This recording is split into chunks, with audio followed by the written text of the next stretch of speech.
Hello everyone, welcome back to my YouTube channel study with Ishu. तो बच्चों, आज मैं आपके लिए लेकर आई हूँ आपकी क्लास 7th बुक का साइंस का चैप्टर नंबर 6, जो कि है फिजिकल एंड केमिकल चेंज। तो इस चैप्टर में हम बहुत सारे कंसेप्ट्स पढ़ेंगे। तो अभी तक अगर अपने चैनल को सब्सक्राइब नहीं करा है तो जल्दी से चैनल को कर दीजिए सब्सक्राइब और बेल आइकन को भी प्रेस कर दीजिए लेटेस्ट अपडेट्स के लिए। तो चलिए बच्चों, अब हम स्टार्ट करते हैं। सबसे पहले हम पढ़ेंगे इसका इंट्रोडक्शन। इंट्रोडक्शन में क्या है, आपने अपने आसपास बहुत सारी चीज़ें देखी हैं चेंज होती हुई। When you help your mother, जब आपने हेल्प करते हो मदर की एक लेमन शरबत बनाने के लिए, तो आपने देखा जब उसमें लेमन आप डालते हो तो वो खट्टा हो जाता है, लेकिन जब आप उसमें हनी डालते हो, शुगर डालते हो, तो वो क्या हो जाता है, वो चीज़ मीठी हो जाती है। तो it is known as a change. ये टाइप ऑफ चेंज होता है। और चेंज बच्चों दो टाइप के होते हैं, that is physical and chemical change. अब हम इनके बारे में पढ़ते हैं। फिजिकल चेंज क्या होता है बच्चों? Before we learn about more physical change, हमें पता होना चाहिए फिजिकल प्रॉपर्टीज क्या क्या होती हैं। प्रॉपर्टीज फिजिकल चेंज की होती हैं बच्चे, size, shape, colour and state, that is solid, liquid and gas. तो ये चीज़ आपको लर्न करनी है। दैट इज साइज उसके शेप के ऊपर, उसके कलर के ऊपर डिपेंड करता है, तो वो फिजिकल चेंज होता है। Are known as a physical properties. इनको कहते हैं हम बच्चे फिजिकल, एक सेकंड, इसको कहते हैं physical properties. In a physical change में बच्चे the substance undergoes a change into a physical properties। एक substance physical properties में change होता है, और generally जो physical change होता है वो reversible होता है when the substance come back to the original state once the reason of the change is reversed। Also in physical change no new substance is formed। इस चीज़ को तो आप अपने दिमाग में बिठा लीजिए कि जो physical change होता है ना, बस उसमें कोई भी new substance form नहीं होता है। ओके, अब इसके एग्जाम्पल्स वगैरह हम पढ़ते हैं। जैसे if you take a big piece of paper and cut it into half, आप बड़ा पेपर लो, उसको आप बीच में से कट कर दो, क्या वो वापस आ सकता है? नहीं आ सकता। तो it is known as a physical change, क्योंकि ना उसमें कोई सब्सटेंस फाउंड हो रहा है, ना कोई सब्सटेंस बन रहा है, ऐसा कुछ नहीं है। वो अपने ओरिजिनल साइंस में वापस नहीं आ सकता। सब्सटेंस जो चीज़ नहीं चेंज होती है, this is the physical change, but it irreversible, जो कि इरिवर्सिबल है, जो कि चेंज नहीं हो सकता। अब हम पढ़ने जा रहे हैं बच्चों, केमिकल चेंज क्या होता है। केमिकल चेंज बेसिकली वो चेंजेस होते हैं in which a substance undergoes change that are generally irreversible. जो इरिवर्सिबल चेंजेस होते हैं उनको हम केमिकल चेंज कहते हैं, जो वापस नहीं आ सकते। That is this means the once a chemical change has occurred, एक बार अगर केमिकल चेंज हो जाता है, it forms a completely next substance with new chemical and physical properties. जैसे ना केमिकल चेंज वन और more the new substance is formed. अब फिजिकल चेंज में बच्चे क्या होता था, जो कोई सब्सटेंस फॉर्म नहीं होता, लेकिन केमिकल चेंज में क्या होता है, सब्सटेंस फाउंड होता है। That is when two metals are liquefied and are mixed together.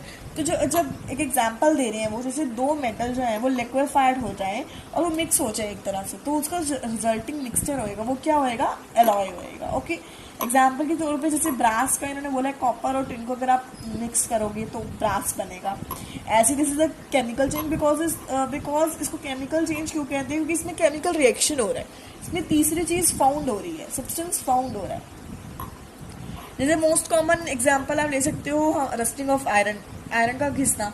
तो if we leave a heart of the wall of the fall of the monster, we will see brown colour rust और इन, और rust is a new substance. Rust एक नया substance है, आपने notice करी ये चीज, मतलब न्यू सब्सटेंस जिसमें फाउंड हो रहा है वो केमिकल चेंज, जिसमें न्यू सब्सटेंस फाउंड नहीं हो रहा वो फिजिकल चेंज है। ओके, अब हम पढ़ेंगे बच्चों आगे।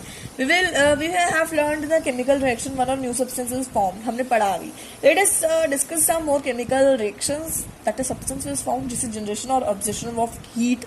अब जैसे जनरेशन ऑफ साउंड की जनरेशन होती है केमिकल चेंजेस से।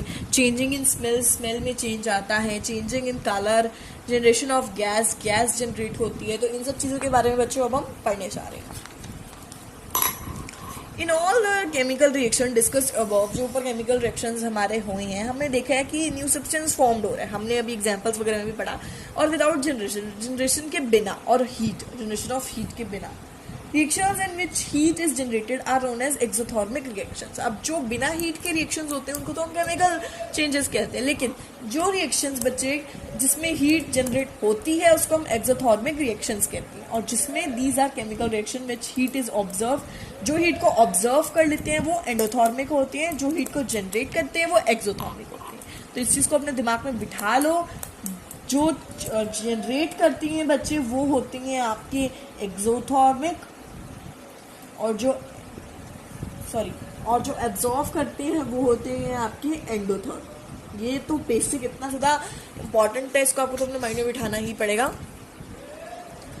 Dissolving ammonia chloride is a water example of endothermic reaction. जैसे अब अमोनिया को पानी में आप डिजोल्व करो तो वो एक एग्जाम्पल है इसका एंडोथर्मिक रिएक्शन का।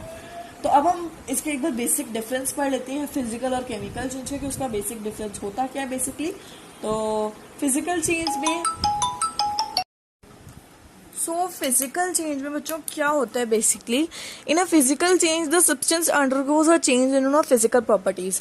जो सब्सटेंस फिजिकल प्रॉपर्टीज में चेंज होना शुरू हो जाता है उसको हम फिजिकल चेंज कहते हैं। इसका मैं आपको बहुत अच्छे से डिफरेंस बता चुकी हूँ, बस वो बेसिकली एक बार दोबारा आपको बता रहे हैं कि जैसे इसमें फिजिकल चेंज में सब्सटेंस फाउंड नहीं होता है, ये रिवर्सिबल होता है, इसमें एनर्जी जनरेट नहीं होती है और ना ही ऑब्जर्व होती है। और केमिकल चेंज में हमें पता चल गया है कि जो सब्सटेंस है वो the substance undergoes a change in chemical properties, और इसमें एक से ज़्यादा सब्सटेंस फॉर्म्ड होता है और ये इरिवर्सिबल होता है। और जो एनर्जी है इसमें इधर जनरेट होती है और एब्जॉर्ब्ड होती है, तो इसमें नहीं होती है और इसमें होती है। इसमें सब्सटेंस ये इरिवर्सिबल होता है एंड दिस इज रिवर्सिबल। तो ये बेसिक डिफरेंस आपको लर्न करना पड़ेगा, तभी आपको बच्चों लर्न करोगे तो तभी अच्छे से समझ आ जाएगा। और मैंने वैसे आपको बहुत अच्छे से समझा दिया है। अब हम करेंगे will you burn fire crackers anymore. क्या फायर क्रैकर्स बर्न करेंगे अब लोग? अब हम जलाएंगे फायर क्रैकर्स को, देखते हैं। After the discussion on chemical reaction, discussion जो करी हमने केमिकल रिएक्शन में, you must have realise that burning of fire crackers is a chemical change. हमने पढ़ लिया कि जो आपने पढ़ लिया होगा कि जो बर्निंग ऑफ फायर क्रैकर्स है वो केमिकल रिएक्शन है, because it produce light heat, क्योंकि वो लाइट प्रोड्यूस कर रहा है, हीट, नॉइज, बहुत ज़्यादा हार्मफुल गैसेस भी प्रोड्यूस कर रहा है। हम बोलते हैं ना कि वो न्यू सब्सटेंस फॉर्म करता है। तो fire crackers can produce carbon monoxide, nitrogen, ये चीज़ें वो फायर क्रैकर्स प्रोड्यूस करते हैं। सल्फर डाइऑक्साइड, कितनी सारी गैसेज उसमें से प्रोड्यूस होती है, जैसे methane gas, chlorofluorocarbon etcetera. Will you burn fire cracker? आप बताओ कि आप फायर क्रैकर अब अगेन बर्न करोगे? तो हमें नहीं बर्न करने चाहिए फायर क्रैकर, बिकॉज उसमें से इतनी ज़्यादा हार्मफुल गैसेज निकलती हैं, मोनोऑक्साइड, नाइट्रोजन, सल्फर डाइऑक्साइड, काफ़ी सारी हार्मफुल, जो हमें बहुत ज़्यादा परेशान करती हैं। ओके, सो नेक्स्ट है हमारा when the food gets spoiled on your cut a piece of apple and see it turn slightly yellow after some time. आप एप्पल को कट करो और उसको ना थोड़ी देर के लिए रख दो एक जगह पे, और अब थोड़ी देर बाद देखना वो येलोइश में आ जाएगा। And all these chemical reaction, ये कैसे हुआ?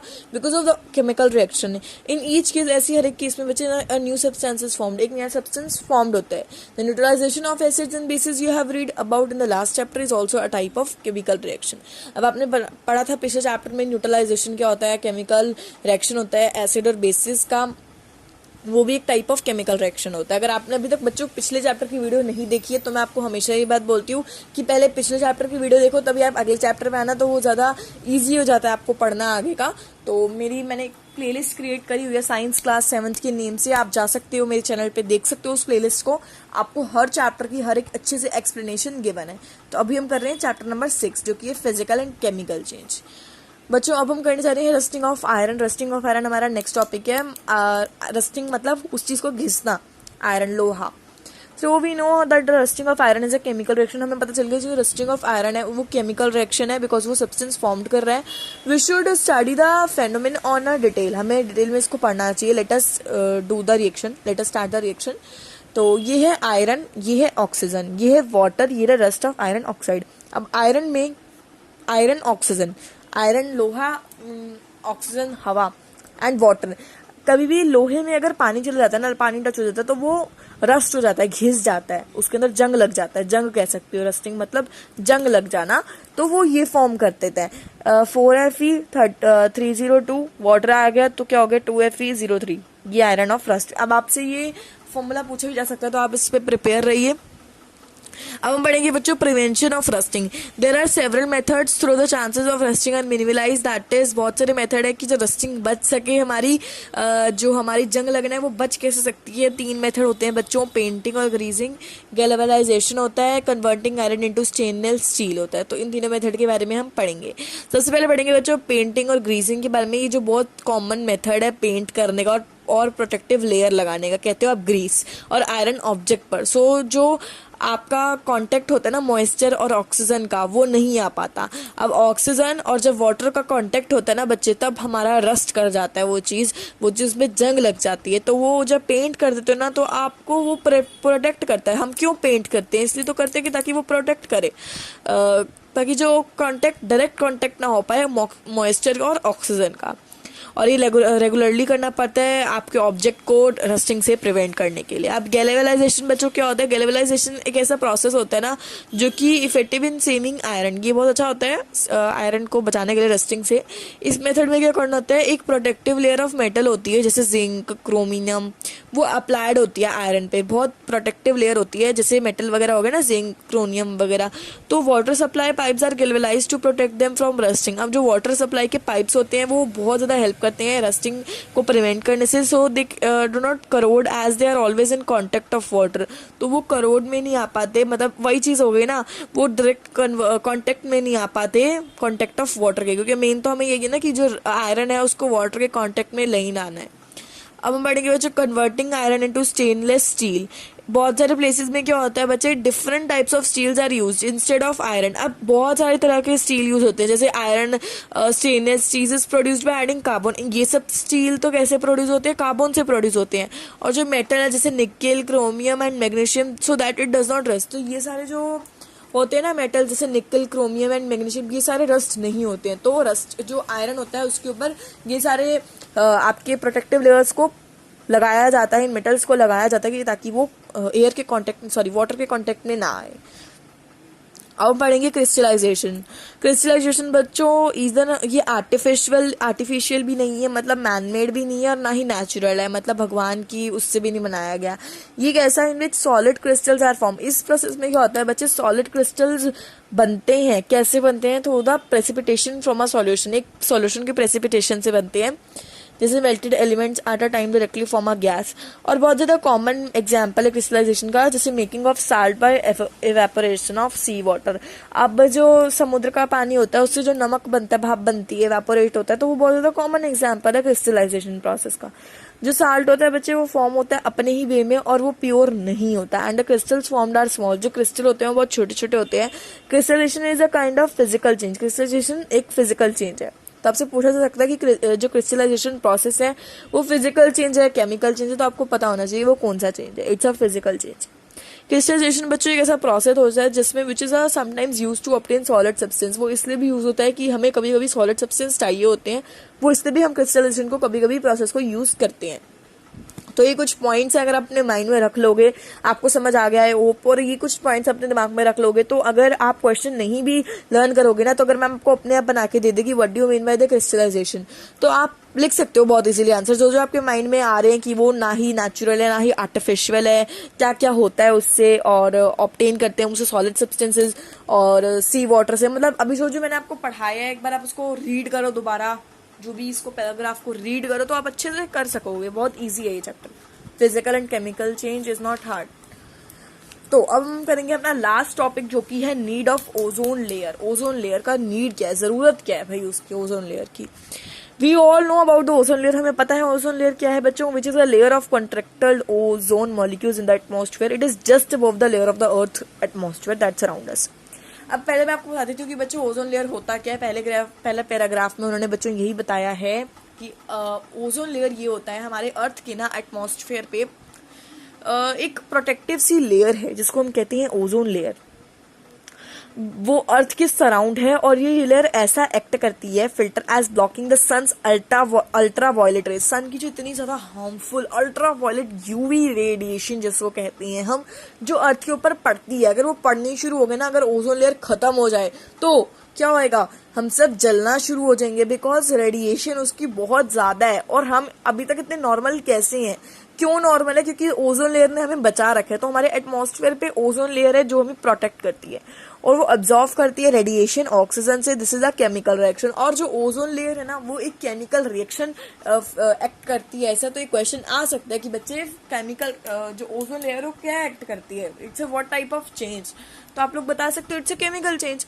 और आपको पता चल गया डिफाइन अगर ओजोन लेयर की आए तो आप बहुत इजीली दे भी सकते हो कि क्या है ओजोन लेयर की डिफाइन। तो डिफाइन ये होगी बच्चों, the layer of contracted ozone molecules in the atmosphere. Okay, यहाँ डिफाइन भी लिखी हुई है, आप यहाँ देख सकते हो यहाँ से पढ़ के।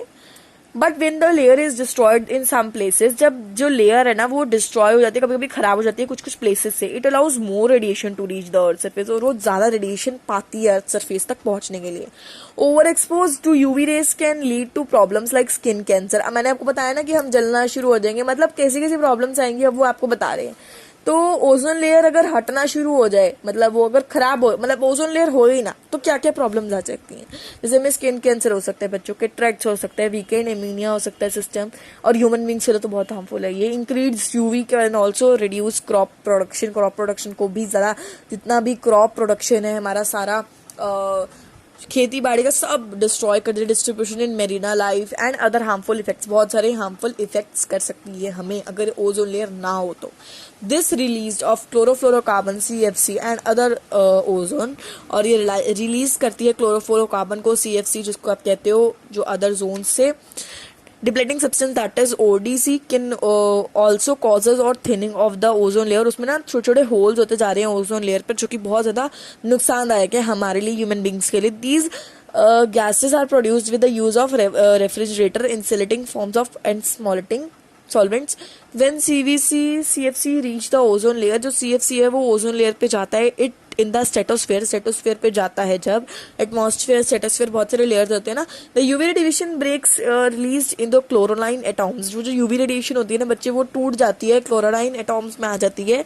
When one chlorine atom can break a part of the too much zone molecules, मतलब वो कह रहा है वन क्लोरोलाइन जो एटम है वो ब्रेक कर सकता है बहुत सारे ओजोन मॉलिक्यूल्स से। जैसे अब 1 लाख तक ओजोन मॉलिक्यूल्स को वो ब्रेकआउट कर सकता है।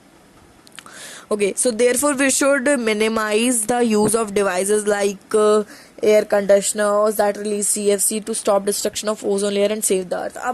अब ओजोन लेयर में होल्स क्यों हो रहे हैं, ये बहुत ज्यादा इंपॉर्टेंट है। क्यों हो रहे हैं, तो हमें ना AC की वजह से हो रहे हैं। जितने भी घरों में AC लगे हैं वो हमें कमरे में तो ठंडक देते ही देते हैं, लेकिन वो उसका जो बाहर वो तो गर्मी प्रोड्यूस कर रहे हैं ना, और जो गर्मी प्रोड्यूस कर रहे हैं, वो जो हीट प्रोड्यूस कर रहे हैं, वो प्रोड्यूस करते हैं बच्चों CFC, जो कि है आपका क्लोरोफ्लोरोकार्बन। तो वो बहुत ज्यादा हार्म करती है हमारी ओजोन लेयर को। और आजकल तो हर एक घर में AC है, तो जितना हो सके AC को अवॉइड करो, चलाना जितना हो सके कम से कम चलाओ। बहुत ज्यादा इमरजेंसी है तब चलाओ, मेरे कहने से तो चलाओ ही मत AC को, क्योंकि हमारी अगर हम थोड़ा थोड़ा करके भी ऐसा करें तभी हमारी अर्थ बच सकती है। नहीं तो अब आजकल के टाइम पे तो ओजोन लेयर पे बहुत ज्यादा होल होने शुरू हो गए हैं, और इन फ्यूचर ही हमारे लिए बहुत ज्यादा नुकसानदायक होगी, हमारी आगे की जनरेशन को बहुत ज्यादा नुकसानदायक होगी। तो जितना हो सके AC को कम यूज करो। AC के बहुत सारे साइड इफेक्ट हैं, तो जितना हो सके एयर कंडीशनर्स को कम यूज करो, ऐसे डिवाइसेस को कम यूज करो कि ताकि हमारी अर्थ बची रहे इन सब चीजों से। अंदर तो आप बहुत अच्छी ठंडी हवा ले लेते हो, लेकिन बाहर इतनी हीट प्रोड्यूस करता है AC, कितने ज्यादा साइड इफेक्ट्स है। तो वो आपको एक बार देखना है कि नीड ऑफ ओजोन लेयर हमारी क्या है, ओजोन लेयर होती क्या है, मैंने आपको समझाया। नीड ऑफ ओजोन लेयर जरूरत क्या है, बच कैसे सकते हैं, बच मैंने आपको बता दिया। CFC क्लोरोफ्लोरोकार्बन प्रोड्यूस करते हैं हमारे AC, तो stop using the AC like devices, air conditioners like this. So आपने समझ में आ गया इस चैप्टर में क्या था बच्चे। हमने डिफरेंस बड़ा बेसिकली फिजिकल और केमिकल चेंज में। रस्टिंग क्या होता है आयरन का, हमने उसका फॉर्मूला पढ़ा, मेथड पढ़ा, और प्रिवेंशन कैसे करें वो भी पढ़ा। क्रिस्टलाइजेशन एक बहुत ही इंपॉर्टेंट टॉपिक है, हमने उसके बारे में भी काफी अच्छे से डिस्कस कर लिया है। और हमें फायर क्रैकर्स करने क्यों नहीं चाहिए, जलाने क्यों नहीं चाहिए, हमने वो भी उसके बारे में पढ़ा है। हाँ तो बच्चों यहीं हमारा फिजिकल एंड केमिकल चेंज खत्म होता है। अगर आपको कोई भी डाउट है तो प्लीज कमेंट सेक्शन में लिख दिया करो। मैंने तो आपको पहले ही बोला हुआ है, मैं आपके डाउट जरूर क्लियर करूंगी, और मैं आप सबसे मिलूंगी आगे के चैप्टर्स के साथ, आपकी साइंस बुक और बाकी सारी बुक्स के साथ। अभी तक आपने चैनल को सब्सक्राइब नहीं करा है स्टडी विद ईशू को, तो जल्दी से चैनल को कर दीजिए सब्सक्राइब, और बच्चों बेल आइकन को भी प्रेस कर दो कि ताकि जब भी मेरी वीडियो है ना आपको पता चल जाए, फटाफट से नोटिफिकेशन आ जाए। Okay, so I will meet you all in the next video. Till then, bye bye and take care. See you soon.